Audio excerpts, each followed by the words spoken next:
কি ব্যাপার, এই ছেলেটা মনে হচ্ছে আমাকে দেখছে। আমাকে এভাবে ফলো করছে কেন? বিষয়টা কি? আমি কি ডাক দিব? বুঝতে পারছি না এই ছেলেটার কি সমস্যা, বারবার আমার দিকে এভাবে দেখছে। ডাক দি তাহলে। এ ভাইয়া, এক্সকিউজ মি, এখানে আসেন তো। আজব তো, তাকাচ্ছে, ডাকলাম আবার আসলো না। সমস্যা কি এই ছেলেটার?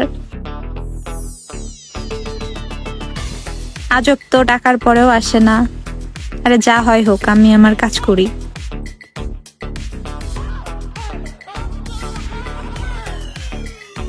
আমাকে কিছু বলছেন? আপনার কি কোনো সমস্যা? কই না তো, আমার কোনো সমস্যা না। তাহলে বারবার এদিকে তাকাচ্ছেন কেন? ফলো করছেন কেন?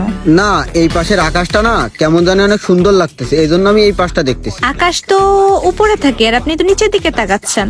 আসলে বিষয়টা তো এমন না। ভাইয়া, বিষয়টা কেমন সেটা তো আমি বুঝতে পারছি। আপনি আকাশ দেখছেন না আমাকে দেখছেন, এতটুকু বুঝার ক্ষমতা আমার আছে। এখন আপনি বলেন আপনার প্রবলেমটা কি? আপনি কিসে পড়েন? আমি ইন্টার সেকেন্ড ইয়ারে পড়ি। আচ্ছা, ছোট ভাই। আচ্ছা, সমস্যা নেই, তাহলে এখানে বসো। না, তাহলে আর বসবো না, আমি চলে যাচ্ছি তাহলে, কেমন? আচ্ছা ঠিক আছে, যাও। কি একটা অবস্থা, তামাশা করে নাকি? একা একা এসে বসাও যাবে না, আশেপাশে ছোট ছোট ছেলে পিলের জন্য।